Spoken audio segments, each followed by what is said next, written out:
Now, you mentioned that your father passed away when you were a teenager and that he struggled with obesity. Tell us about some of the things that you saw him struggle with throughout. So I saw my dad struggling with obesity because, okay, when I was younger, my dad was not really that overweight.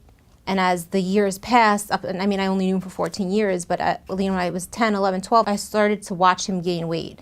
And it was actually very, very sad because he was very active. When I was younger, I'd say, like, he taught me how to box when I was 6, and he was in the Marines, so he was doing boot camp drills with me and my brothers. He was making us exercise all the time. Like, before kids were exercising, it wasn't stylish to exercise. Now it is, if you're a kid, but back then it was unheard of.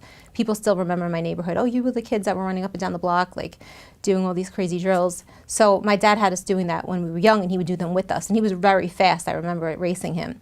And then as the years progressed and, you know, I started becoming a preteen, like 11, 12, 13, he started gaining a lot of weight, and that was making him lethargic. It was making him sleep a lot.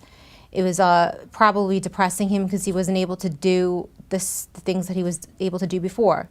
You know, like, he used to fight and he used to be very active and he was an athlete. And now as he's gaining weight, and a lot of it had to do with simply just food choices, I think, and like some depression, but mostly food choices, being Italian and having certain comfort foods and like soul foods that you turn to and always turning back to those foods. And, you know, your metabolism, I know, because I'm not saying, well, whatever, I'm not 40 yet, but as you get older, your metabolism declines, and I think that was something that happened to my dad, and he got overweight, and it was sad because he couldn't be active anymore. So he slept a lot more too. It's like when you're overweight, you sleep a lot.